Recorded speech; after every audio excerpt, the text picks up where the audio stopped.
Let's now turn to Asia, and we have an economist joining us from Hong Kong, Chetan Ahya, the Chief Asia Economist at Morgan Stanley. Chetan, thank you very much. Well, actually, there's so much of data to discuss with you. But first, from an Asian angle, how would you look at the US data? Is it going to mean that the tapering could be faster than you originally estimated, or even later because the data appears to be soft? Well, that's actually the part of the slowdown in the third quarter that you've seen in the US is because of the supply side factors like autos spending being affected because of production being held back. And so it's not really as much fundamental strength in the demand that has really tapered off as much in the third quarter as it appears from the tracking estimates, which is somewhere around 3% Q on Q. And initially, we started with around 6.5% run rate in the third quarter. So there has been a big negative surprise, but it has been because of these supply side factors, as I mentioned. At the same time, we have seen a big rise in the COVID cases, and that has also had some natural impact on services spending and GDP growth. But we're expecting already numbers to look up, and August, we think, was the low point in the US growth. And we're expecting the fourth quarter to see a Q-on-Q rise of 6.7%. So US should get back onto its strong growth path from the fourth quarter. And so we're not expecting any change in the Fed path. We were already highlighting that the Fed will make the announcement in December this year.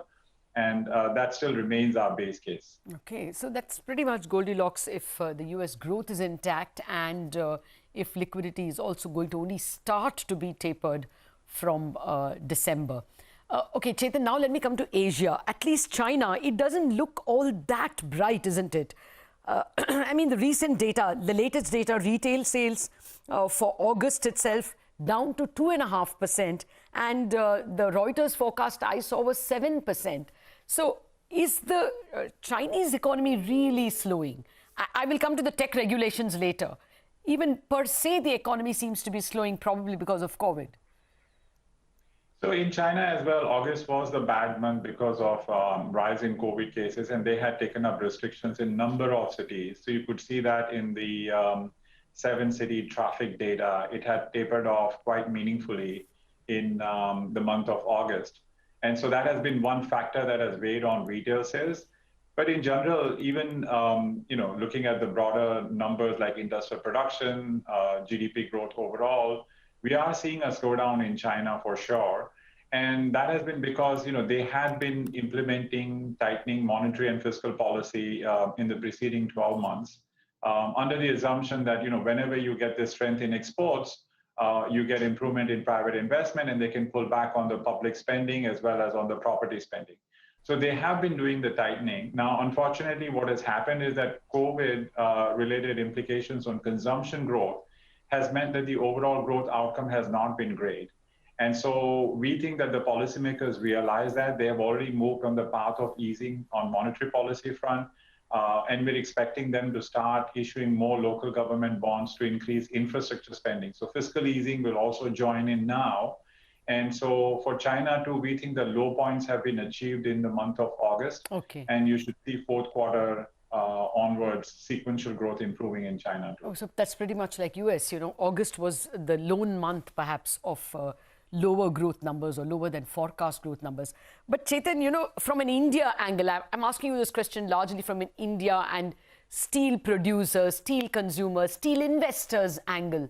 The recent restrictions that China is imposing, the latest apparently is that it's asked steel companies to curb industrial production.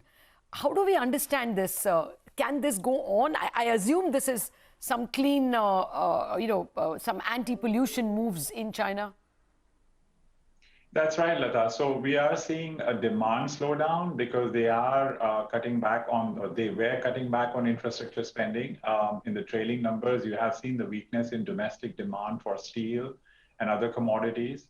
At the same time, they are implementing this tightening of production supply on steel and other commodities like aluminum because they are trying to control pollution and the environmentally negative impacting industries. And so that's sort of coming in combination with this demand adjustment. So net, our commodities analyst in Asia is highlighting that you're not going to have a negative impact on the commodity prices of this weakness in demand because of the production reduction that China is also taking out. So that's a situation globally, Lata, for commodities that we have not seen too much investment, and right now because of this focus on ESG, commodity supply side has been constrained, and that's kind of holding back the commodity prices. Okay, so your analyst also is expecting the base metal and steel prices to remain well bid because of the China moves, right? Exactly. Okay. All right. Now, let me come to the other set of restrictions, which, again, from an India angle, the series of technology restrictions telling children that you can't watch social media beyond over 3 hours a week, anti-competitive moves against Tencent and such other companies. I mean, they're just increasing. Now, even the algos of some of these companies are coming under the cyber regulator.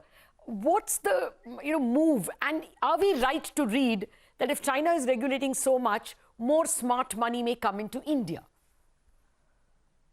So firstly, Lata, just in terms of the implications from China perspective, you need to appreciate the bigger picture perspective as to why the government is doing this.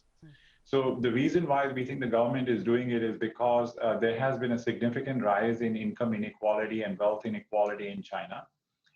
If you recall, I had put out a paper in the context of the US that the US also is facing this challenge of rising income inequality.